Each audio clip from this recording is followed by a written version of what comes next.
Please welcome to the podium Representative Joseph Crowley from New York.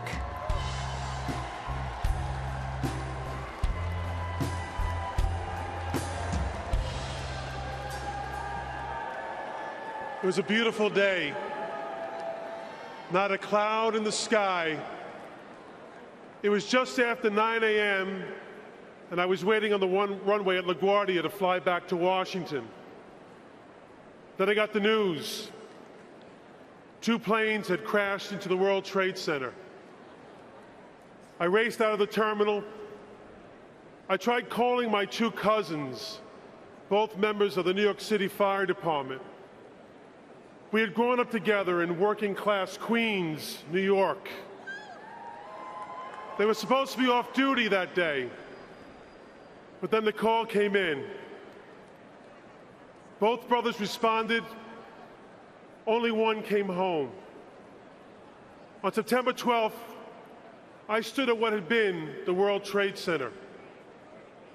All that remained was smoke and ash. My cousin, Battalion Chief John Moran, was listed amongst the missing. But deep down, I knew he wasn't coming home. Neither were the other 342 missing firefighters. The weight of the loss was heavy. But there by my side was Hillary Clinton.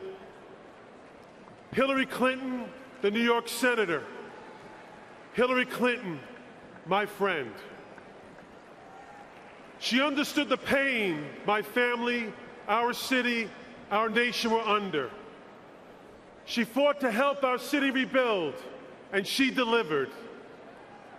People forget, but the assistance package that was first proposed didn't have a dime, not a dime for New York.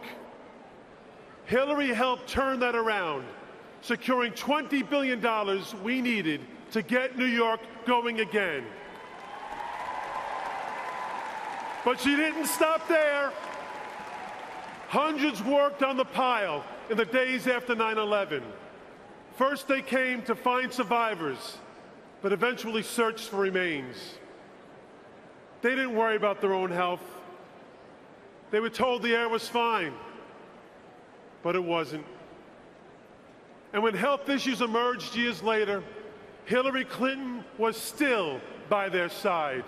She brought families and first responders to Washington. She took them door to door, never letting her colleagues forget the consequences of that terrible day. For almost a decade, Hillary never gave up, and she was there with us when the 9/11 Health and Compensation Act was finally passed.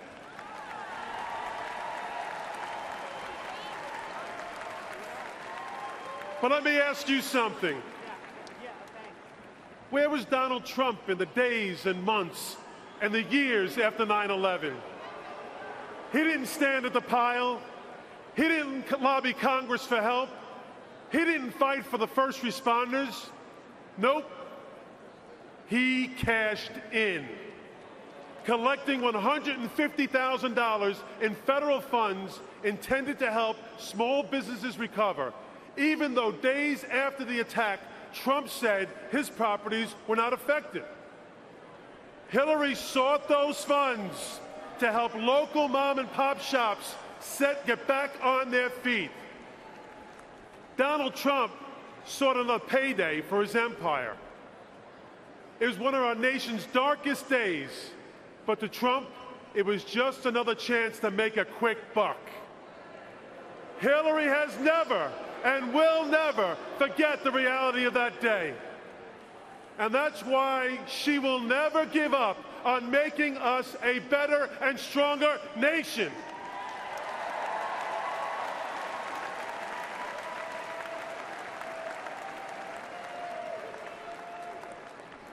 My cousin John carried with him a quote from Teddy Roosevelt. It reads in part, "It is not the critic who counts, not the man who points out how the strong man stumbled or where the doer of deeds could have done better.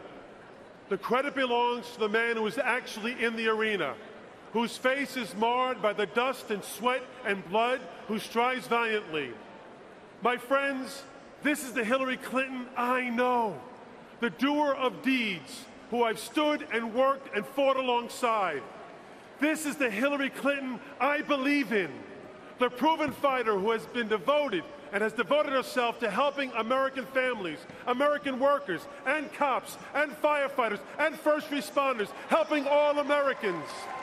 And this is the Hillary Clinton I support, the one who has been in the arena, who knows what it will take to keep America safe and defeat and destroy ISIS, and has demonstrated the leadership and determination we need in our next president. My fellow Democrats, my fellow Americans, I'm with her. I'm with Hillary, because Hillary has always, always been with us.